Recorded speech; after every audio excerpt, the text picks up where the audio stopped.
é que hoje você tem muita opção para fazer. E quanto mais opções você tem, né, pior fica para escolher. É mais complexo de decidir, né? Tem até a chamada paralisia da decisão, né? Isso acontece muito com o pessoal que vai começar a investir. O cara fala, quero começar a investir. Aí começa a seguir educador financeiro na internet, abre uma conta corretora, abre uma conta, sei lá, na XP. Ele chega lá, ele vai ter 500 opções de fundo. Aí vai olhar a renda fixa, tem 100 opções de renda fixa. Ah, vou comprar uma ação. Tem 500 empresas, ainda tem as internacionais. Então, no final, o cara tem milhares de opções na frente dele, ele simplesmente não escolhe. E hoje a mesma coisa está acontecendo na internet, porque a internet é um mercado tremendamente livre, né? Você pode falar do que você quiser lá dentro. Então, como você pode falar de tudo, às vezes você quer falar de tudo e não fala de nada. Você não vira um cara que é referência em alguma área. Porque eu posso falar de diferentes assuntos, mas se você fala o nome Bruno Perini e o pessoal me conhece, na hora eles pensam, finanças. Finanças. Entendeu? Quando fala Ivan Moré, comunicação. Sim. Né? Lembra da tua carreira como jornalista. Perfeito. Então você tem que focar em alguma coisa para tentar se tornar referência. E quando eu digo referência, não é a maior referência do Brasil. É referência para as pessoas que estão te acompanhando. Ótimo. Porque na época eu não pensei, nossa, Malu tá seguindo esse caminho, vou seguir também e vou virar um dos maiores educadores financeiros do Brasil. Não. Na hora que ela fez isso, eu só pensei, 500 pessoas pagando 2.000. Era isso que eu queria. Certo. Né? E é mais fácil ter 500 pessoas pagando 2.000 se você tiver 5.000 pessoas, 50.000, 500.000. Mas o objetivo era pequeno. Perfeito. Você falou sobre essa liberdade que a internet proporciona hoje, e a gente nota que talvez a maior dificuldade de quem esteja nos ouvindo aqui no Desobediência Produtiva, eu gostaria de fazer um apelo para você. Compartilhe esse conteúdo com quem você acha que precisa receber esses insights, essas provocações, porque aqui o nosso objetivo é gerar valor para você que está acompanhando o podcast, para que esse conteúdo seja compartilhado e que você mande a sua sugestão pelo @desobediência produtiva, @Ivamoré. Printe esse episódio, porque quanto mais pessoas a gente conseguir atingir por esse conteúdo, maior é a corrente de desobediência produtiva que a gente consegue estabelecer, porque isso é um tipo de educação, E né? acho que é o mínimo até, Ivan. Por que não compartilhar com os 10.000 mais próximos? Pô? Não é nem com muita gente, não. Ou bate na porta do vizinho com o celular na mão. Tem um minuto para a palavra do Ivan? Mostra ali, não, o podcast. De uma maneira... Será que é pedir demais? É pedir demais. Não acho. Bate no vizinho e fala assim, você já ouviu Desobediência Produtiva? Esse episódio com o Bruno Perini tá maravilhoso. Eu acho que o grande desafio hoje, Bruno, é as pessoas fazerem de fato uma curadoria de conteúdo que vale a pena ser consumido no que diz respeito à educação do indivíduo. Seja pessoal, profissional, uma educação social do indivíduo, levando em conta que hoje nós somos invadidos por uma quantidade enorme de informação. E aí eu gostaria de trazer uma citação, inclusive, do Vargas Llosa, que eu não sei se eu fiz no ano passado contigo, mas eu vou trazer. Ele diz no livro A Civilização do Espetáculo que nós vivemos um momento de contracultura, né?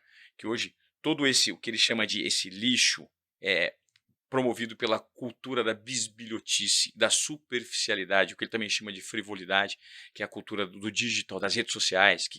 Então, as pessoas hoje que estão conectadas com o último namorado da Anitta ou a última fofoca relacionada ao Neymar, elas se sentem cultas porque elas estão sabendo o que está rolando, né? Então, isso é o assunto em pauta.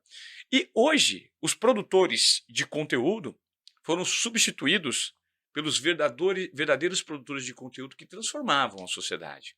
Os músicos, os artistas, os escultores, os pensadores, que perderam espaço, que foram atropelados por essa cultura do digital. Então, assim, do seu ponto de vista, o que é mais difícil hoje?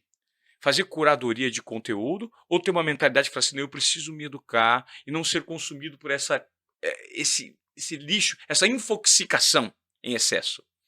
Olha, eu tenho uma visão um pouco diferente disso, sabia? Uhum. Porque, por exemplo, se a gente for voltar a eras anteriores a essa explosão de conteúdo digital, as pessoas tinham conteúdo vindo da televisão.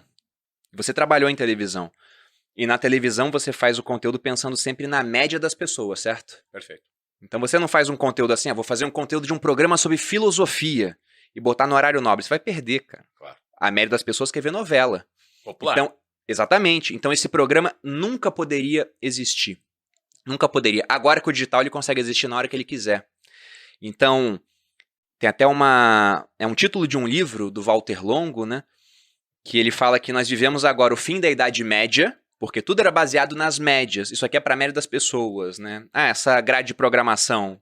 desenho infantil. Não, é nesse horário porque as crianças estão vendo nessa hora. Acabou a Idade Média agora. Ele fala que a Idade Média não acabou em 1453, quando caiu Constantinopla, né? Ele fala que acabou agora porque veio o digital. Nós entramos na Idade Mídia, onde o conteúdo é altamente customizável para as pessoas. Então pense em um artista, um escultor, por exemplo. Se esse cara não estivesse próximo daqueles que detinham esse poder de comunicação gigantesco com as massas, o trabalho dele nunca apareceria. Quem tinha lugar nessas horas era a Anitta, que é muito grande, é o Lua Santana. O pequeno não tinha espaço até se tornar grande. E quem decidia quem era grande era um jogo onde o grande fica cada vez maior e o pequeno nunca aparece, né? Perfeito. Meio que um efeito de Mateus, que lá na Bíblia, né? Quem tem mais será dado, a quem não tem, até o pouco que tem, ele será tirado. Porque o cara era pequeno durante tanto tempo que ele desistia. Hoje, o grande, ele consegue ainda aparecer na mídia, ele consegue aparecer em redes sociais, só que o pequeno ele pode crescer do nada em rede social e conquistar o espaço dele sem que ele nunca precise aparecer naquela velha mídia de antigamente. Então eu vejo essa liberdade como uma baita oportunidade para esse pessoal que está começando. E lógico que, como você tem muito conteúdo, você tem o desafio bônus, né? de consumir. Achei maravilhoso que você trouxe o bônus. E esse bônus ele é evidente, né? Tudo Sim. tem bônus e ônus. Tudo na vida, né? Inclusive as coisas, como você, o toque de Midas, o bônus é virava ouro, mas como é que você vai beber ouro? Exatamente, Né? exatamente. E o ônus talvez acho que você vai complementar agora. E agora, para as pessoas, você tem muito mais conteúdo a ser consumido. E tem muita besteira na internet. Claro. Porque besteira dá muito view, pô.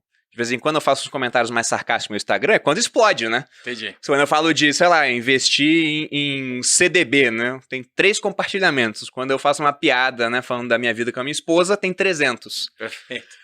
Mas esse é o ponto, né? O Sêneca tem uma frase onde ele fala que nenhum homem sábio se revolta contra a natureza. E a gente sabe que a natureza do homem é procurar entretenimento, aquilo que ele gosta mais, né?